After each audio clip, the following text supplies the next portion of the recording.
diposting secara terbuka di Facebook, di Instagram, kemudian di platform lain seperti X atau Twitter dulu, dan TikTok. Nah, lalu kemudian dari situ mereka-mereka yang sudah posting itu ngelihat yang nge-like. Jadi yang nge-like itu ada kan akun-akun yang kasih jempol gitu ya kalau di Facebook. Nah, baru kemudian di-approach tuh mereka-mereka yang nge-like itu diajak diskusi di platform tertutup. Pasarnya itu agak segmentif ya. Jadi ini sebenarnya tidak menyasar semua anak-anak. Tapi ini adalah anak-anak yang secara tidak langsung pasti pernah berhubungan dengan kelompok ini. Apakah itu mungkin pamannya dulu pernah bergabung, atau mungkin saudaranya yang lain, bahkan ayah ibunya. Ya kalau SMA 72 agak lain, karena memang ini terpengaruh oleh paham bukan ISIS ya, tetapi paham namanya white supremacy atau neo-Nazi. Kalau Kepala BNPT menyebut si ABH 72, anak berkonflik hukum SMA 72 itu terpapar sebuah komunitas namanya True Crime Community. Pak Ridwan, kalau misalnya kita lihat tren saat ini ya, Ya, sebenarnya kayak gimana sih tren rekrutmen jaringan teroris ini menyasar anak-anak, terutama lewat website ataupun game online? Dan kira-kira ini sebenarnya trennya sudah mulai sejak kapan sih, Pak? Ya, ini sejak ketika ISIS sudah nggak punya lagi wilayah darat di Suriah ya. Jadi mereka ini kan dulunya menguasai Suriah 2015, 2016. Nah, 2017 sudah kalah dan sekarang nggak punya lagi wilayah. Lalu mereka bergeser, pindahlah mereka ke Afrika. Nah, makanya namanya Islamic State Central Africa Province atau ISCAP gitu. Nah, berita-berita tentang ISIS di Afrika ini yang kemudian tadi yang disebutkan Vivin di awal tadi, diposting secara terbuka di Facebook, di Instagram, kemudian di platform lain seperti X atau Twitter dulu, dan TikTok.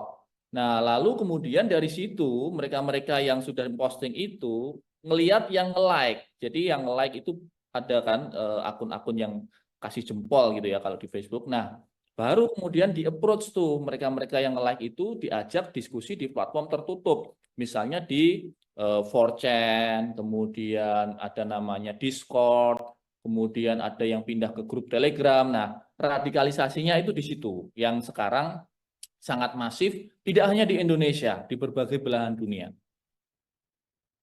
baik. Berarti kalau saya boleh tangkap, berarti ini dari kelompok-kelompok teror ini mereka memposting sesuatu, nanti dari postingan itu berapa jumlah likes-nya tuh nanti bisa dilihat gitu ya Pak ya. Ini yang likes tuh siapa-siapa aja sesuai sama mungkin target mereka gitu ya Pak ya.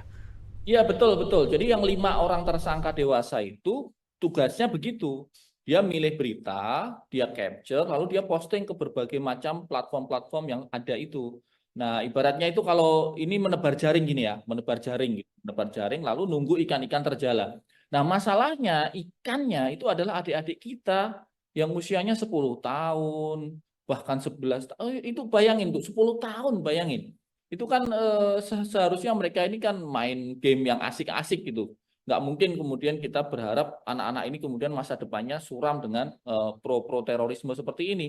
Jadi ini saya kira alarm tanda bahaya, termasuk buat pemerintah, menurutku sudah saatnya sekarang sedang dibahas namanya Rancangan Undang-Undang Keamanan dan Ketahanan Cyber atau RUU KKS.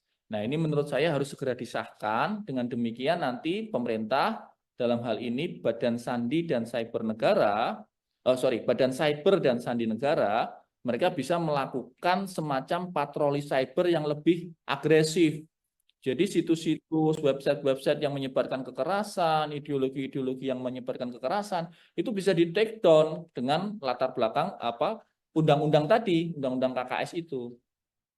Oke, iya Pak, menyambung dari apa yang tadi Pak Ridwan jelaskan Pak. Berarti untuk proses rinci rekrutmennya ini selain hanya melalui sortiran melalui apa yang anak-anak atau konsumennya isa target pasarnya itu sukai, itu seperti apa lagi Pak secara detail-detailnya Pak?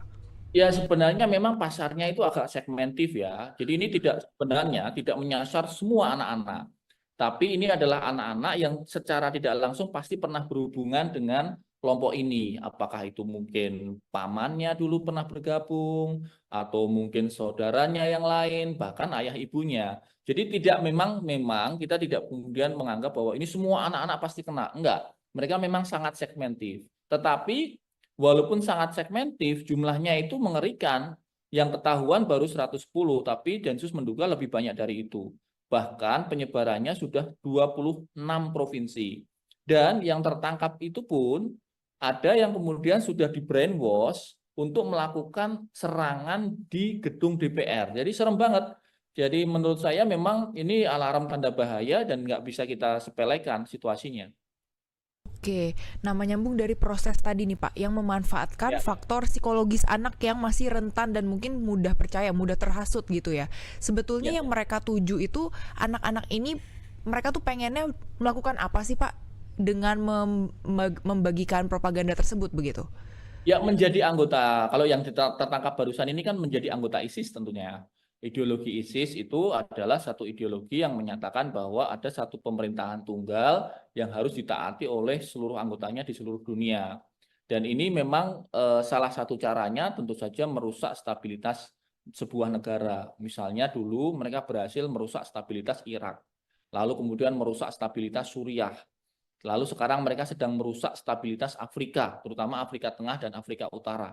Nah, harapannya kalau punya kader-kader muda ini, mereka bisa direkrut pada usia 12, 13, 14, dan didoktrin terus-menerus bertahun-tahun, maka pada saat usia mereka makin matang, usia sudah 20, 21, nah ini sudah menjadi semacam kader-kader yang bisa kemudian bergerak secara offline. Nah, ini yang saya kira nanti akan membahayakan tentu saja negara kita, stabilitas nasional Republik Indonesia ini. Oke, baik. Ini berarti kalau kita lihat berarti memang mengerikan sekali ya Pak ya. Kalau misal seperti ini caranya berarti kan bahkan anak-anak di bawah umur pun berarti ini bisa benar-benar menjadi istilahnya intelnya mereka gitu ya Pak. Teroris ini ya gitu ya Pak. Ya, betul, bisa menjadi intel mereka, informan mereka, kemudian bisa juga digunakan sebagai penyerang. Kan kalau anak-anak misalnya nih ya usia 12 tahun masuk ke DPR itu kan mungkin dianggap oh ya ini anak-anak main aja gitu kan. Tapi kalau main bawa bom gimana? Terus meledakkan sesuatu yang berbahaya di gedung-gedung itu kan ngeri banget. Jadi saya kira memang sudah tepat pencegahan dilakukan oleh Densus 88 termasuk juga anak-anak ini nanti nggak dihukum, mereka akan direhabilitasi. Jadi karena mereka sudah di brainwash, maka salah satunya ya diobati. Kegelisahan jiwanya itu kemudian diobati sehingga mereka bisa kembali sembuh dan normal hidup sebagaimana anak-anak pada umumnya.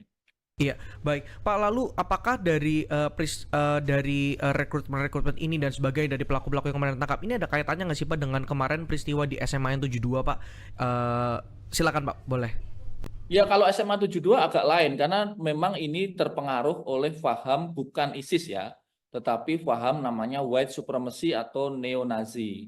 Kalau Kepala BNPT menyebut si ABH 72, anak berkonflik hukum SMA 72 itu terpapar sebuah komunitas namanya True Crime Community. Nah, di komunitas ini yang kemudian memuja pelaku-pelaku kekerasan, termasuk memuja para teroris white supremacy di luar negeri. Itulah kenapa misalnya dia membawa senjata mainan dan ditulisi banyak nama-nama teroris di luar negeri itu.